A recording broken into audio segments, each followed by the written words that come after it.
Hello and good evening and happy Monday, February the 22nd. Another happy Black History Month day, night, evening. Welcome to the Smart Investing Show with yours truly, Alton Brooks. It is indeed a pleasure to be here this evening, and I thank you for tuning in.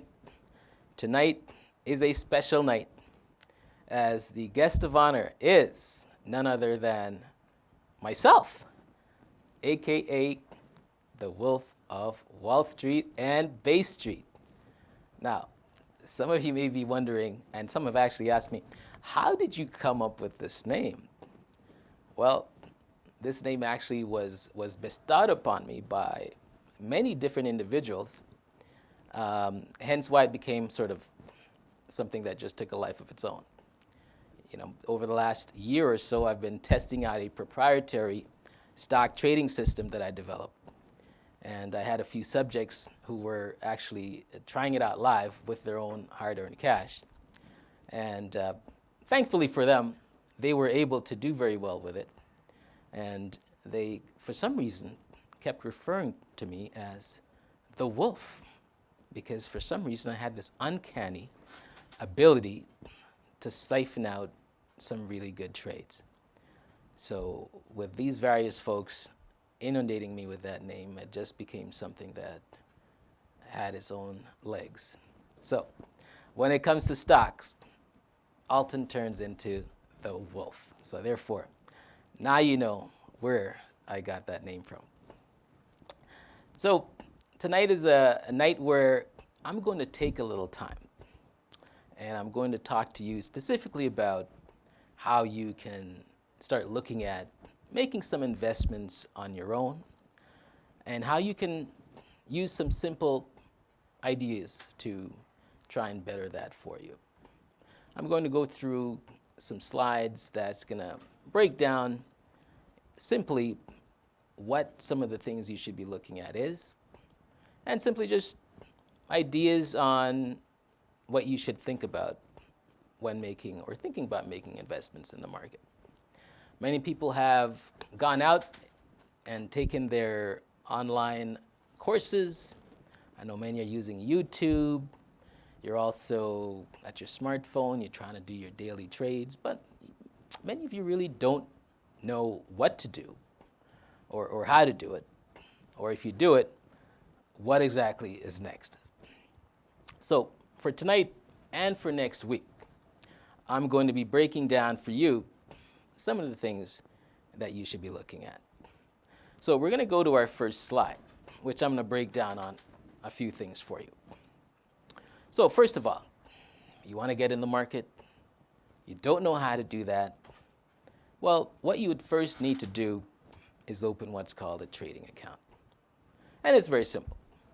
Many of our major banks, brokerage firms, online, they offer these, and what that allows you to do is to put money inside of them, and you determine what you want to do with it.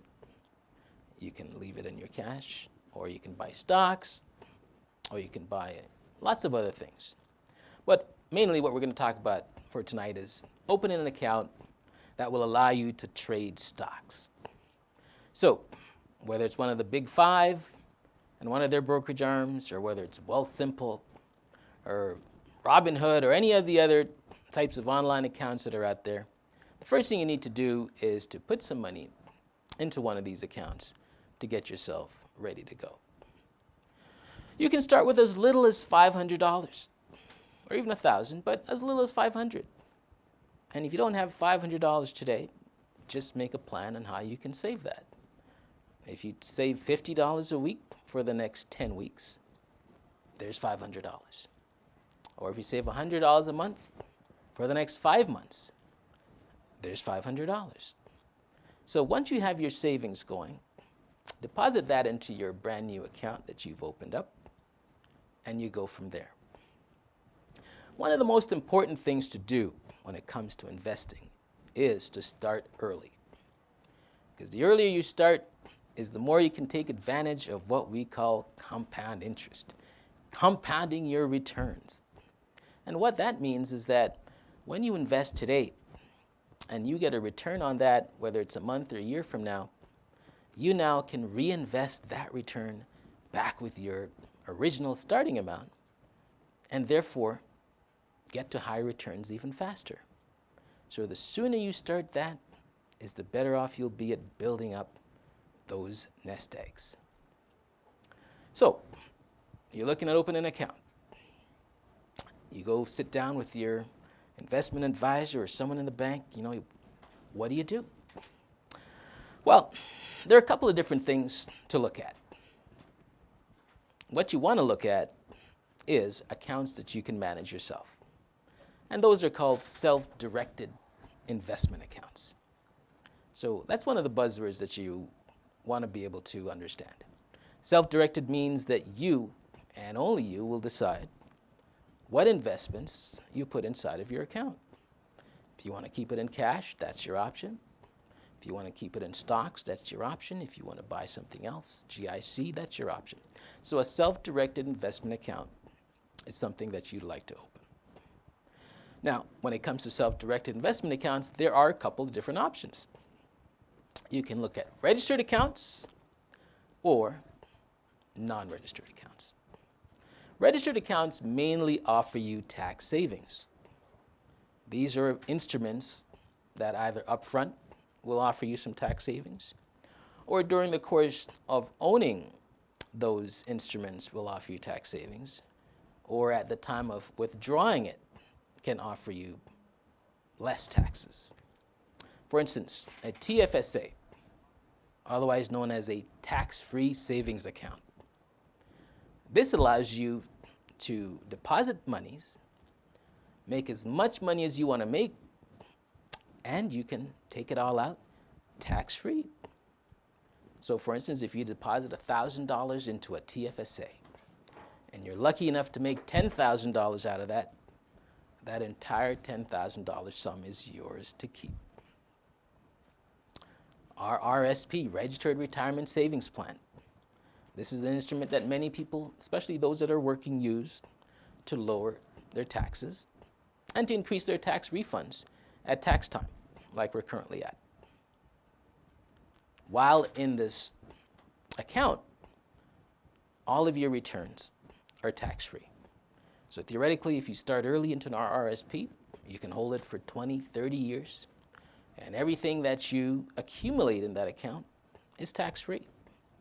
The only time you will pay tax is when you decide to withdraw at a future date. And if you're smart about how you withdraw, you can minimize your taxes then. So again, this is another great instrument in order to increase your wealth. For those with children, including myself, you should be looking at self-directed RESPs, which is Registered Education Savings Plans.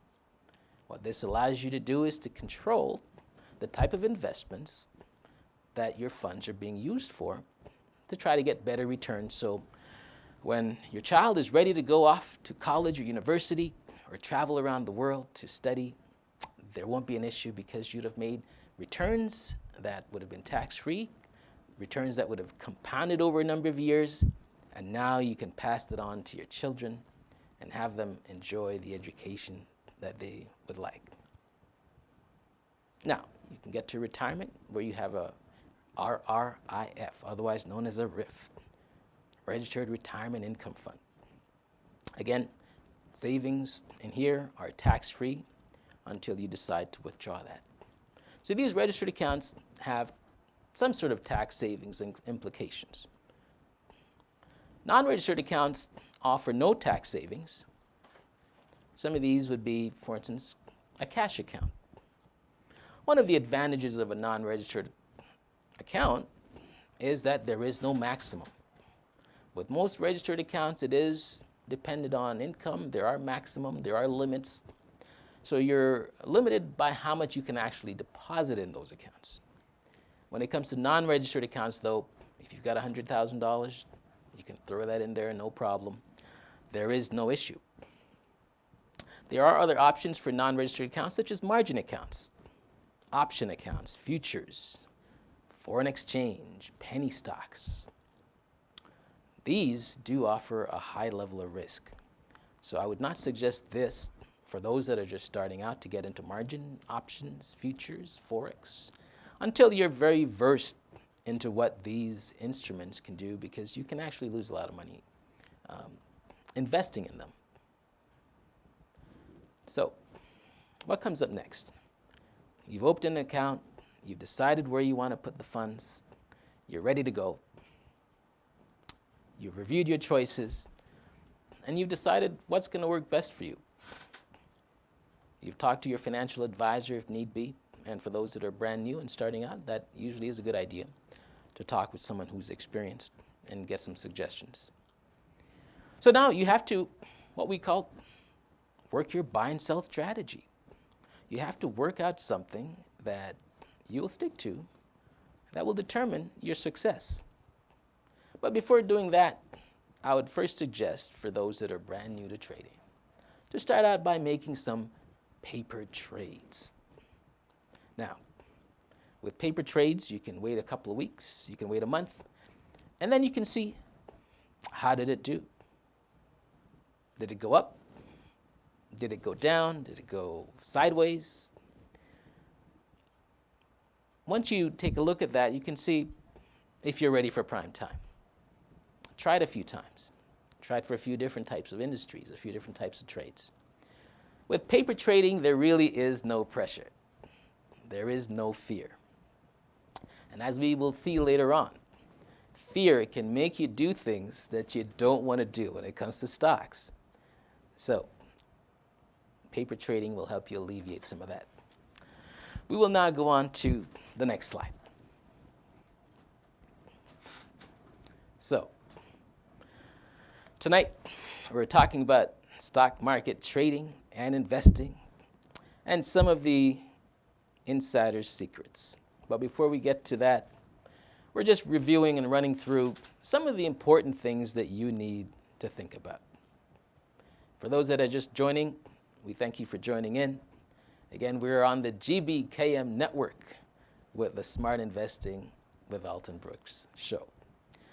Yours truly tonight, the Wolf of Wall Street and Bay Street, breaking down for you some tips that can help you to decipher this big bad world of the stock market. Let's look at the learning curve.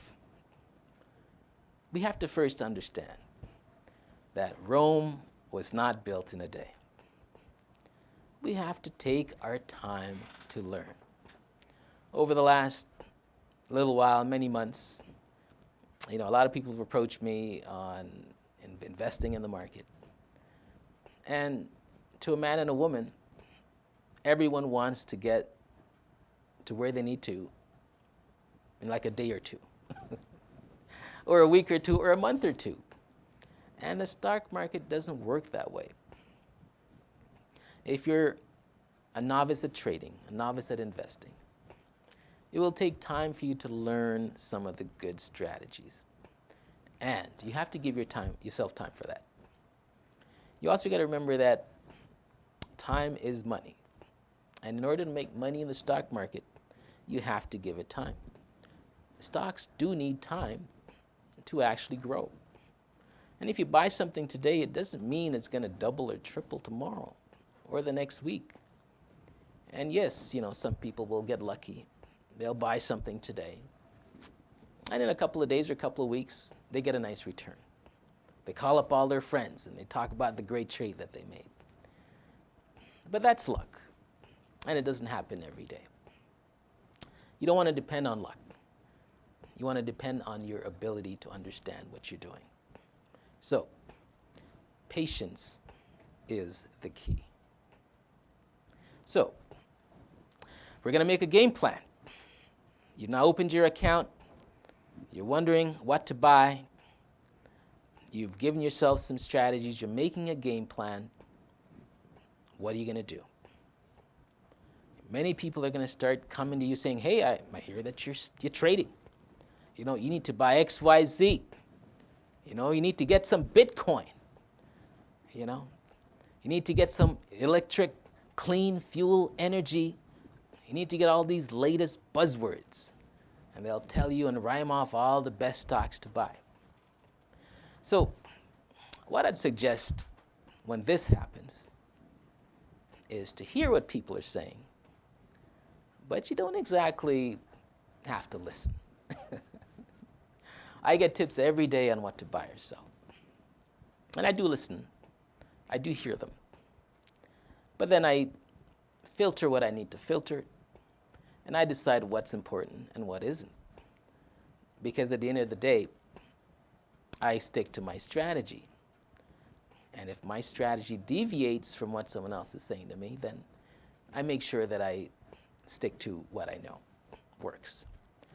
So when you develop a strategy, whatever that may be, whether it's a dividend strategy, whether it's a strategy to buy growth stocks, whether it's a strategy to get into genomics or some sort of fancy biotech or technology, make your strategy and stick to it. Another important attribute when getting into the stock market is you have to set rules. Now, how many of you out there really like rules? Nobody likes rules, right? Because rules are meant to be broken. But if you want to be successful trading stocks, you have to set rules, especially buy and sell rules. Again, you'll get all the hot tips. You'll get all the rumors for success. But when you make a trade, you are now on the hot seat. So you have to know what you're doing. So by setting rules, that will help you to determine whether you stay on course. For instance, I'll tell you one of my rules. Many times we'll see what's come out as called IPOs, initial public offerings. They're very fancy. They're filled with fanfare.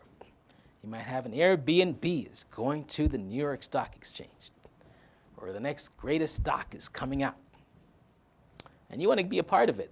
You want to jump in, and you want to get some of those shares so that you can flip them, you can make some instant money. But one of my rules is that I don't buy IPOs. And one of the reasons for that is every stock I own needs to have history, needs to prove to me what they will do over time. Whether that's 3 months, whether that's 6 months, they have to show me that they're worth me buying them. So for that reason, one of my rules is that I do not buy IPOs. Now, you may make a rule that you want to specialize in IPOs, or that you want to make that a part of your portfolio. You're more than welcome to do that. But again, as long as you make your strategy and you stick to it and it works for you, that's the important thing. Another thing to remember are loss limits. Now, loss limits come into play when you buy something and it starts to go down. What's the first thing that you think about when you buy a stock today for $10 and you look at it tomorrow and it's $7? What's the first thing that you think about? Well, you get very hopeful for some reason.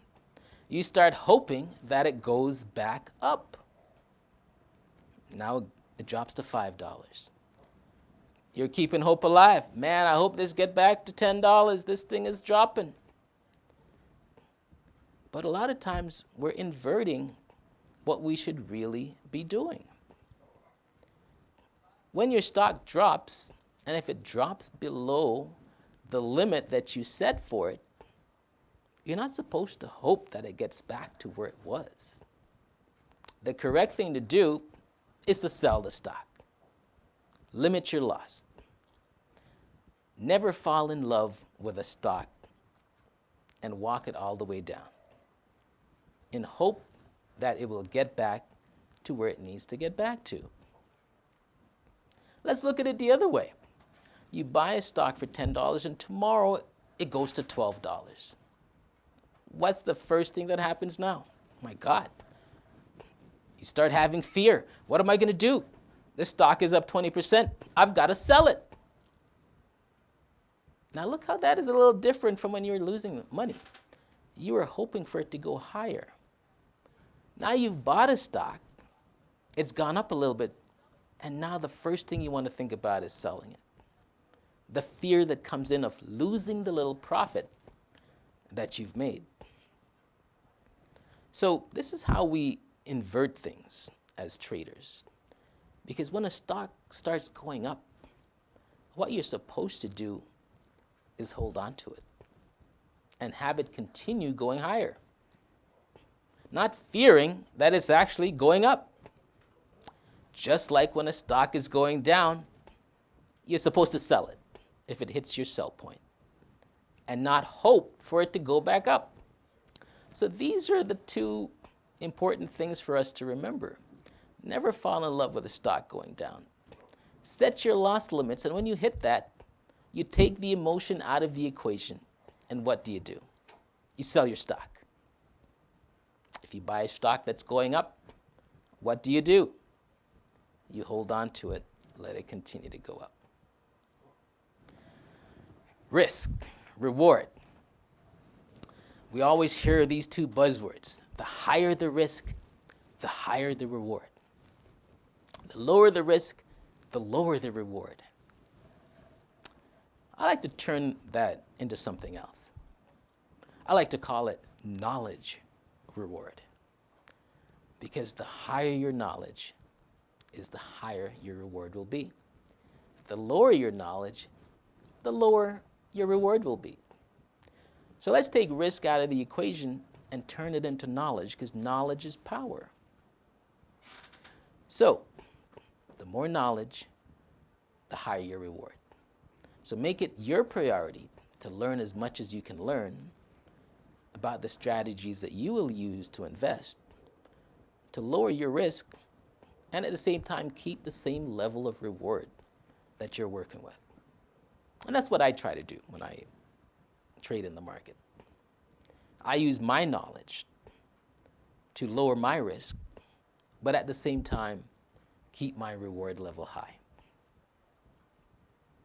And you can do that as well by implementing another word we call diversification. What diversification does, it allows you to play in various sectors so that if one sector suffers a little bit, it does not overall impact negatively on your entire portfolio. Keep that in mind when investing, not to put all your eggs in one basket. Another simple thing to do when investing in the market, and we hardly ever think about this and how simple it is, just buy the market leading industries, or those industries of today and those that will be leading tomorrow. For instance, during this pandemic that we've suffered through, we've all had to learn to live online. We've all had to use all these different technology products to make things happen. How many of us have actually taken the time to buy some of the stocks of some of these companies who have actually made billions of dollars over the last year just because of their ability to impact the kind of market that we're in? For instance, let's take Zoom. They're a popular online conferencing situation for calls, video chats, all that. They have done very well over the last year. Now, if we were thinking logically, we would say, well, with millions of more people using this platform, it's highly likely that they're going to make a lot of money. So again, that would be a very easy industry to have targeted. We all have smartphones. We all, whether it's an Android or an iPhone, carry around this computer in our pockets. Now, how much more would we have in the other pocket if we were buying the stock of one of these cell phone companies, such as an Apple or a Samsung, or even the suppliers who supply them? So again, even if you don't know much about stocks, by just starting out with the leaders you know of today, those could be your initial investments. Every time you do a search on the internet, what's the company that you use for that? That would probably be a Google search. Google makes billions of dollars. Why would we not invest in such a company? Especially when they're so integrated into the internet. Again, it's some things that we just don't think about, but it's right there in front of our eyes. So find other market-leading industries and turn that into success. So let's just review. What's the first things that you're going to do? You're going to stick to the rules.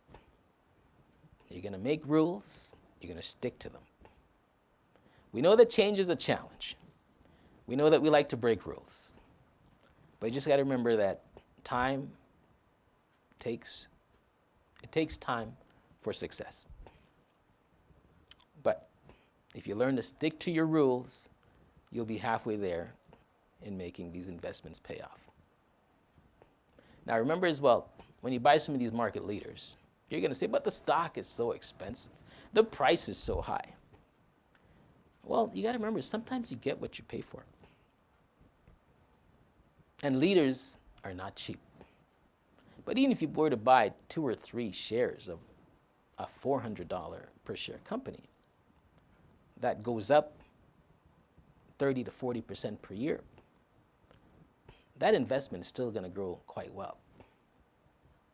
So just keep in mind, when you're new, when you're starting out, start with what you can see around you that's doing well and do your homework.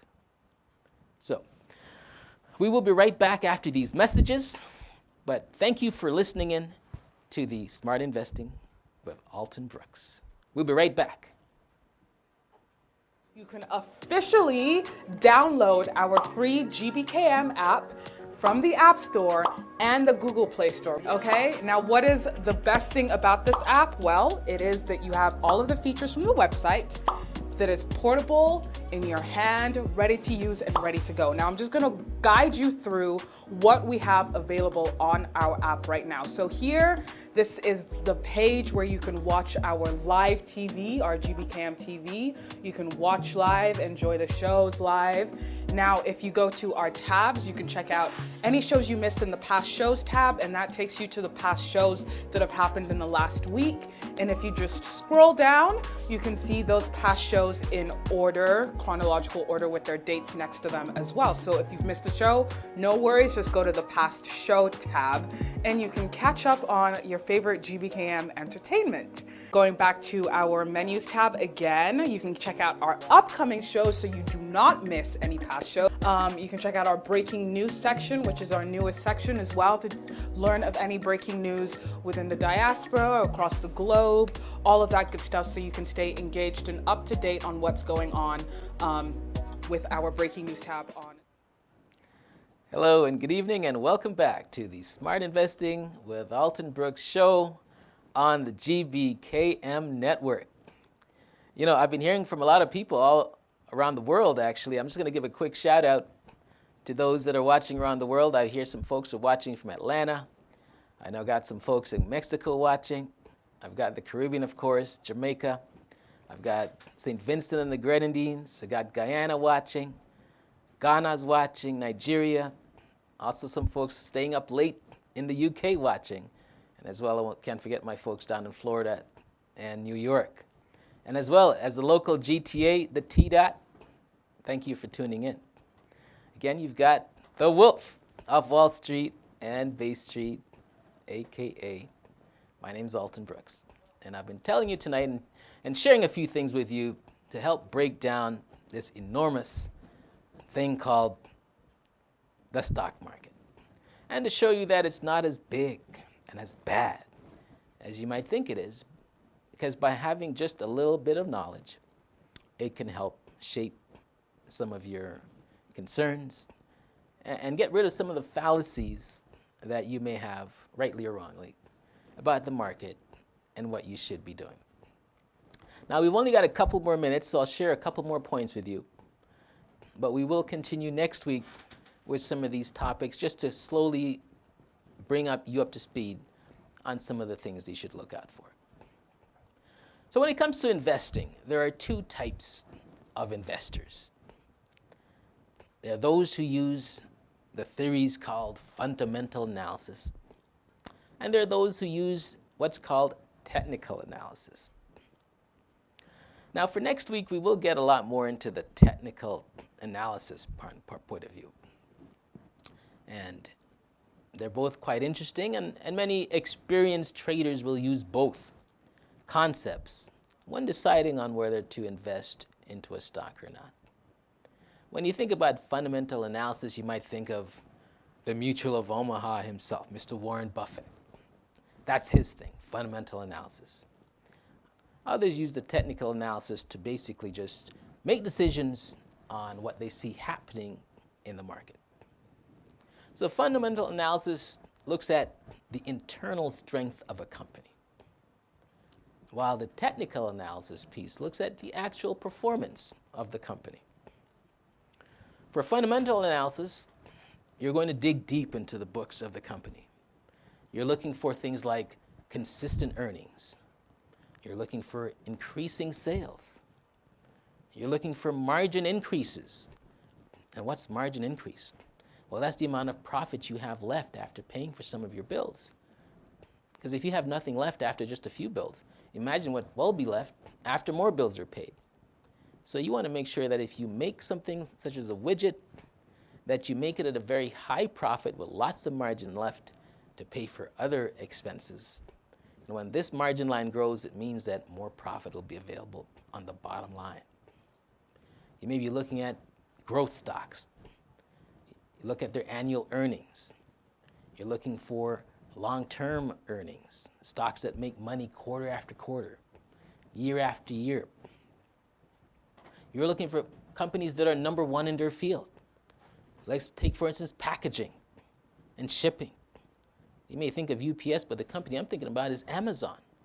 They deliver half the packages to your door now, not the mailman and not UPS. They have their own drivers. They come right to your door. You order right on the website. They're number one in their field. Why would you not own that stock? It makes money. Look for who does the best of what they do and take advantage of their stock when it's on sale. Look for stocks with high ROE, return on investments. You're looking for ones that do 20% or more. When that happens, you know that this company is managing their cash really well.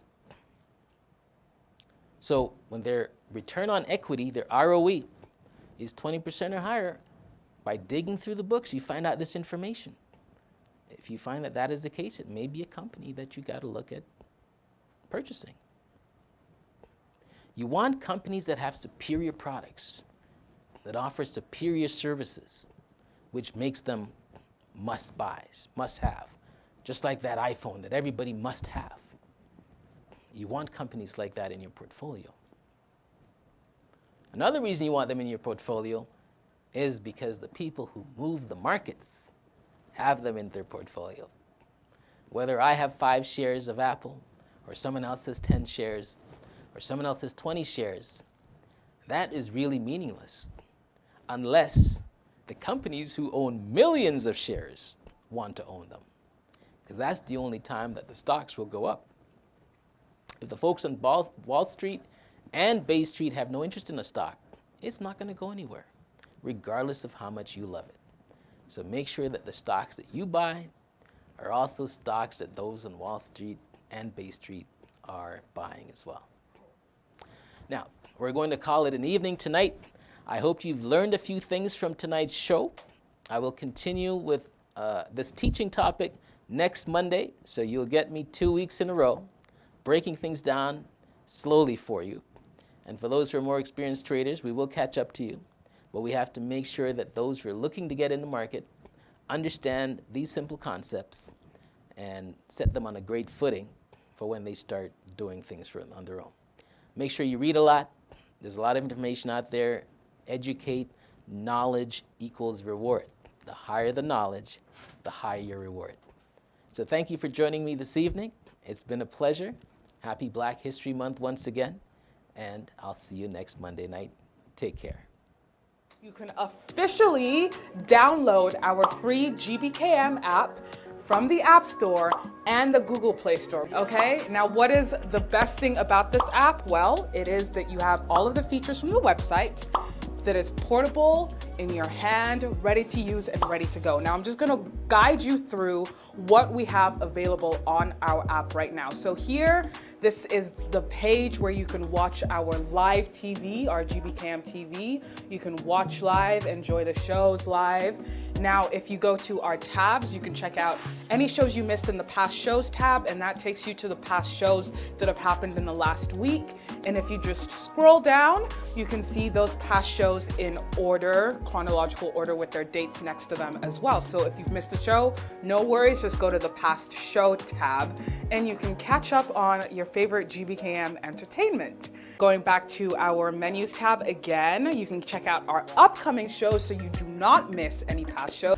You can check out our breaking news section, which is our newest section as well, to learn of any breaking news within the diaspora, across the globe, all of that good stuff, so you can stay engaged and up to date on what's going on with our breaking news tab on the GBKM app, and also available on the website. And as you can see, there are other tabs there. You can listen to our live radio, our live TV. You can learn more about our on-air personalities by going to our OAP tab. All of